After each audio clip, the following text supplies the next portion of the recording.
A gente eu tenho uma crença. Se eu tivesse que morrer, eu morreria aqui, eu morreria aí. Aí eu acho que isso não muda, porque a nossa data é ele que define, né? Eu creio nisso, que Deus é que define o nosso tempo. O que eu acho é que eu tive aqui um atendimento que eu não teria no Rio.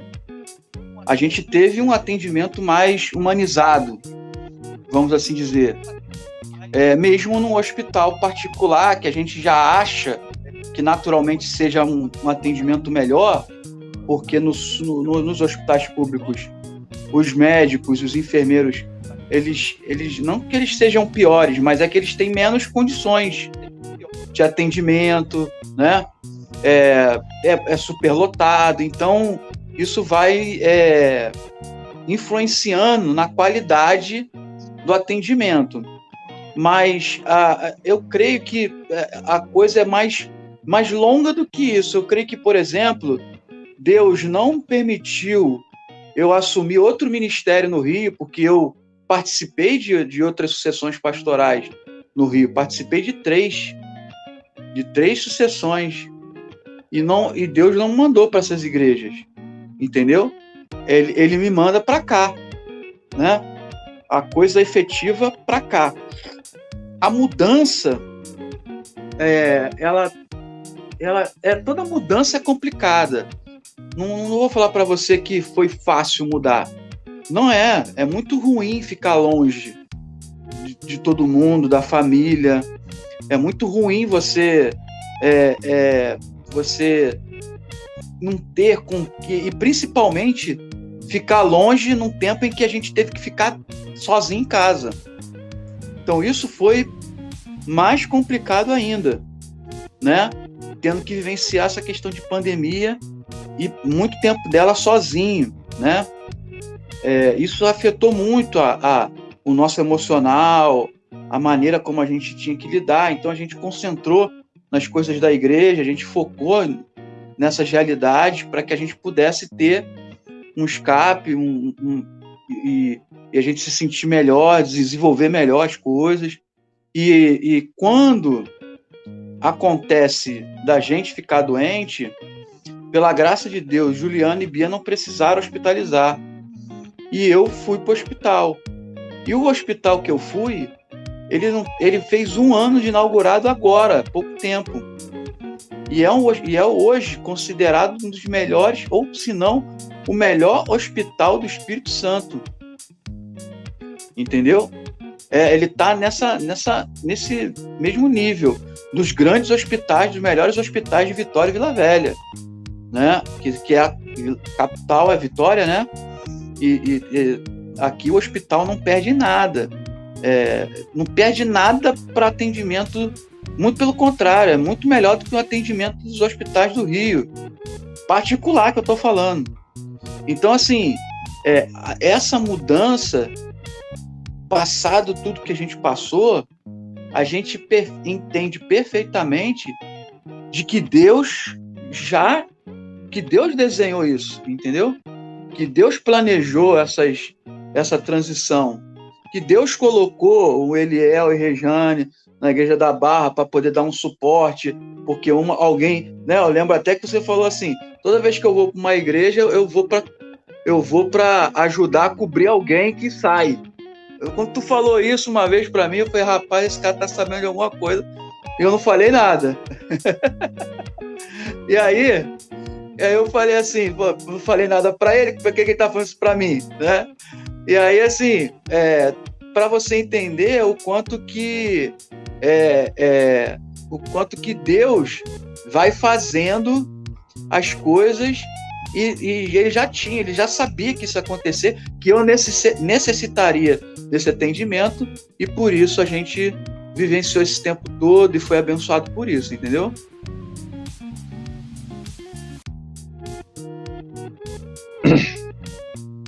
Não, perfeito. A gente entendeu da mesma forma.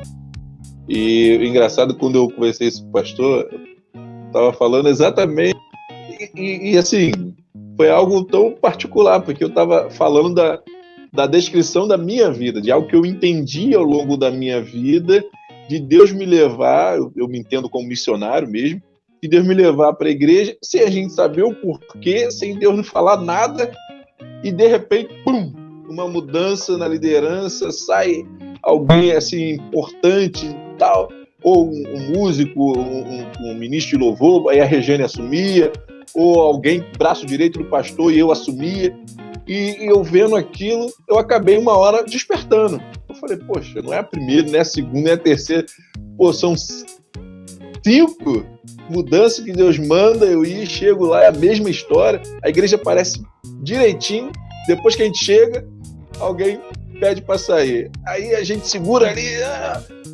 Aí eu conversando isso contigo assim, natural, falando de mim, da minha vida e tal, não sabia de nada do que Deus estava aprontando mais uma vez. Aí quando chega no final do ano, quando tu me falei, pastor, acabei de chegar. E saiu o Ivan e saiu eu saí. Então foi as 2 áreas. Para aprender contigo. Saiu as 2 áreas, braço direito, braço esquerdo, perna direita, perna esquerda do pastor Zé Maria. Saiu logo, falei, ajudar. Graças a Deus, Deus abençoando, Lucas lá no louvor, a Regiane ajudando lá também no que é possível. Aí o Filipinho tá assumindo lá a mídia. Deus tem levantado. Os 10 que precisava te substituir, Deus está encaixando aos poucos. Que isso. Vai tirar de letras. Deus. Mas, meu amigo. Deus, ele. Tudo que Deus faz é bom. E aí. É bom para mim, vai ser bom para a igreja. Dele? Não tem. Isso eu não tenho dúvida. A obra dele. Meu amigo, vamos entrar agora. Tem uns 25 minutos de live. Vamos deixar esses minutinhos finais aí. Pra gente também não te exigir demais, tá? Não vou nem chegar a 1 hora, se assim a gente conseguir resumir nos próximos minutos. Agora eu queria o teu calvário, tua caverna, teu deserto, que foi essa Covid que te acometeu. E quando eu tivesse tempo agora, eu vou até fechar o meu microfone. O espaço é teu e nos conte como que foi os primeiros sintomas. Faça um resumo aí e conta para nós, né, aqui do canal História, Cultura e Teologia. A primeira coisa... o que Deus fez na tua vida. A primeira coisa que é preciso de ser dito é que talvez minha família, fazendo um comparativo com alguns amigos nossos, assim, de convivência aqui da região, talvez a gente fosse as pessoas mais preocupadas em pegar esse vírus. Nós tínhamos uma preocupação absurda, o uso de máscara aqui em casa era constante, né? Saiu de casa, a gente saía de máscara, ficava de máscara o tempo todo, o álcool sempre à mão, para poder fazer logo as coisas que tinham para higienizar, enfim, a gente tinha um cuidado assim, temos, né? A gente tem um cuidado bem criterioso para tudo que a gente faz. Chegou em casa, era aquele negócio, aquele banho de álcool para tirar a roupa, para poder tirar a roupa ali na área, entra em casa, toma banho para poder ficar higienizado. Então, a gente tinha todo um cuidado, toda uma proteção, a gente tomava todas as precauções possíveis e impossíveis. A gente tentou, né, o tempo todo aumentar a nossa imunidade, né, fazendo aquilo que fosse possível, que fosse correto fazer. E aí a gente tinha todo esse cuidado. Mas, 1 ano depois que começou a pandemia, a gente acredita, a gente não sabe de quem pegou. A gente não tem, assim, pegamos do fulano, pegamos na igreja, pegamos na rua. A gente Não tem. A gente imagina que possa ter sido um culto jovem que a gente teve, né? A gente teve a presença de alguns jovens e que depois do culto a gente soube que alguns tiveram Covid, mas não tem como confirmar, não tem como dizer que foi, né? Nesse contexto. Até é complicado bater um martelo, né, para dizer que foi, que não foi, porque não tem como. O fato é que eu comecei a passar mal num sábado e eu estava no Rio de Janeiro. E isso já é um primeiro milagre, porque eu, Juliana e Beatriz, né, eu, minha esposa e minha filha, estávamos com Covid no Rio de Janeiro, na casa do meu sogro e da minha sogra. Nós convivemos com eles durante 3 dias.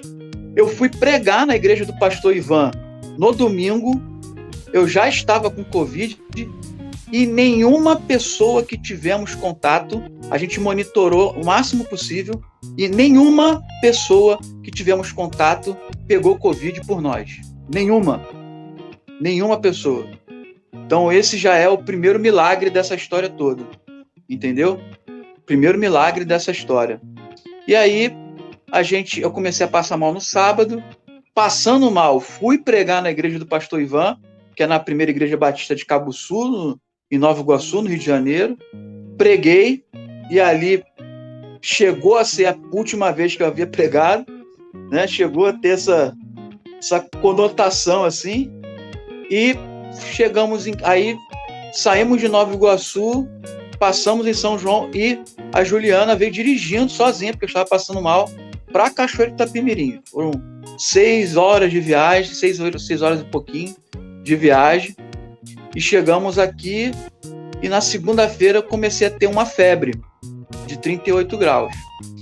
Fui ao médico, fui na Unimed, expliquei toda a situação, não tinha uma característica clara de Covid, porque eu tive só uma diarreia e um enjoo, uma indisposição, né, de estômago, coisa assim, e estava dando uma febre, então achei que fosse algo como uma gastroenterite, alguma coisa como um rotavírus.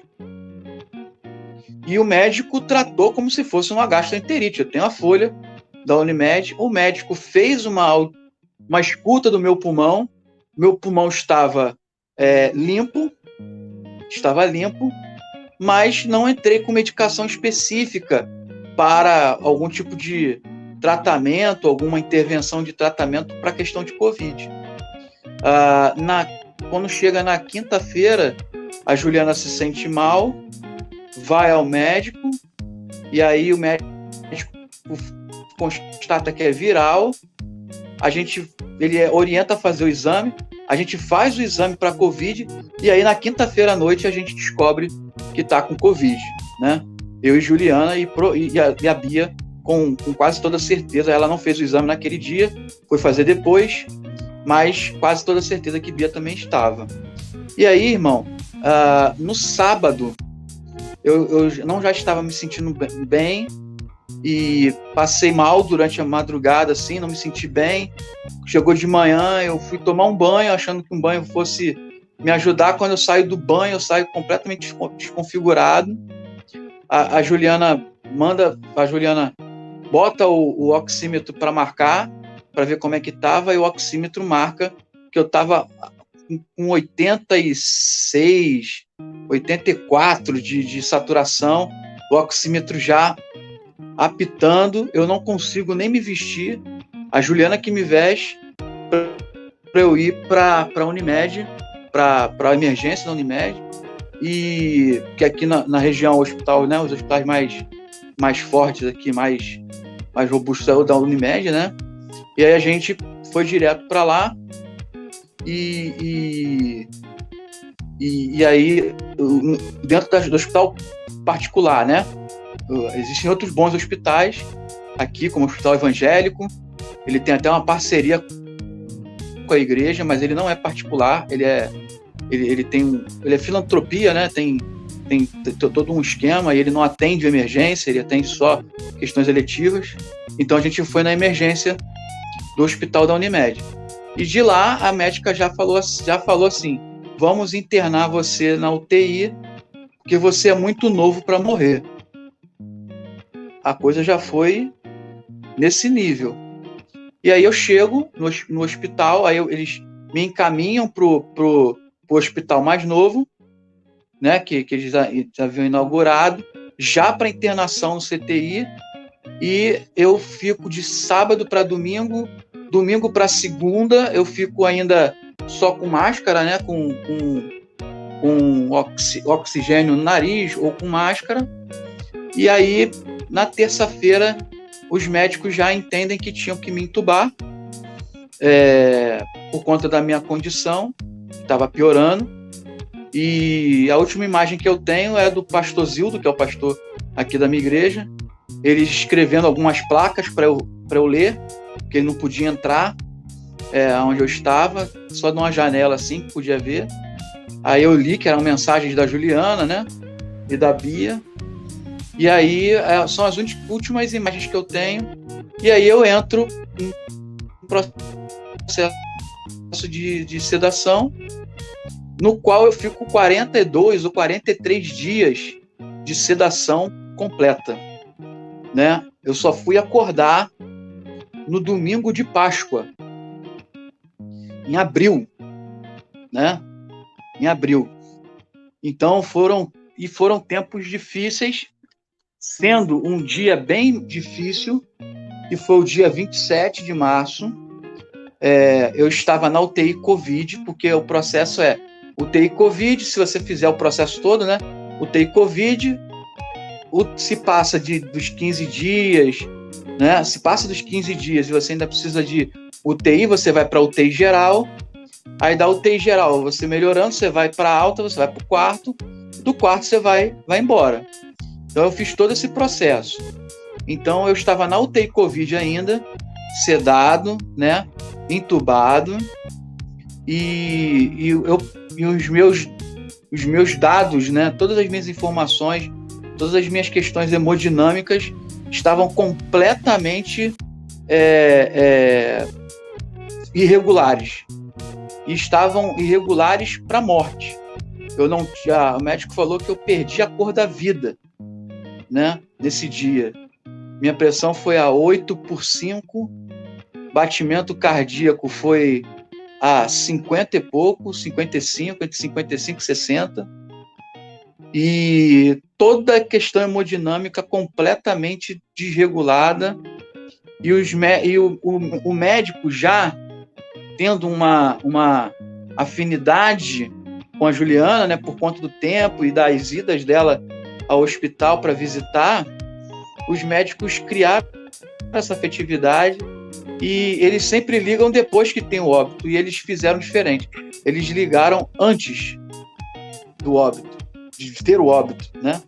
Porque para eles o óbito já era certo. Então um outro médico que ligou, não foi o médico que ligava sempre, que é o Dr. Rafael Salgado, um excelente médico, toda a equipe muito excelente, mas o Dr. Rafael Salgado foi crucial, foi alguém de Deus colocado para cuidar da minha vida, só que ele não tem coragem de falar com a Juliana. Ele pede para o Dr. Bruno, que é um outro médico que estava acompanhando, a falar com ele. E é o seguinte: se você sabe orar, porque o Hugo está morrendo, o pastor Hugo está morrendo, e nós não temos mais nada a fazer, tudo que a gente podia fazer, a gente fez. Eu estava com duas superbactérias, né, que estava causando toda essa confusão toda. Estava tomando mais de 3 ou 5, tomei mais de 5 antibióticos diferentes. O pessoal disse que eu não preciso me preocupar com alergia, com a família toda de ina que tem aí, eu tomei tudo que tem ina no final eu tomei, né? E aí agora a gente até consegue rir, né? Mas agora o negócio é sério, né? Aí o médico fala isso com a Juliana, e a Juliana fala assim: doutor, o que o Hugo está vivendo é o Vale da Sombra da Morte. Mas o mesmo texto que fala sobre isso diz que a gente não deve temer, porque Deus está conosco. Então eu não posso estar, vocês já fizeram tudo o que poderia fazer, agora é a vez de Deus. E eles falaram também sobre a questão de sepse pulmonar. O meu pulmão, ele fibrosou de uma forma que ele entrou em sepse pulmonar. Então, assim, ele ficou todo, né, como se ele tivesse enrijecido. Então, o pulmão enrijecido, ele não expande, ele não infla, né? Não respira. Então, era essa a realidade. Quando a Juliana fala isso para o médico, ele desliga, e quando ele vai olhar para mim de novo, ele fica surpreso, porque a minha cor voltou, meus batimentos cardíacos voltaram, a minha pressão voltou para 12/8, e daquele momento em diante, eu não fui curado, assim, eu não fui curado, transformado naquele dia, mas naquele dia houve uma intervenção do Senhor que me tirou do vale da sombra da morte. E daquele dia para frente, as notícias foram só de melhora. Entendeu? E tem mais uma coisa que é importante. Os próprios médicos que testemunharam para os outros médicos, o hospital inteiro, que havia acontecido um milagre, que sem eles acreditarem, havia acontecido um milagre ali. E mais, naquele dia, várias pessoas que estavam internadas também teve a intervenção do Senhor, porque naquele dia ninguém morreu. Então, assim, Deus fez, onde Jesus passa, nada fica igual, tudo é diferente, né?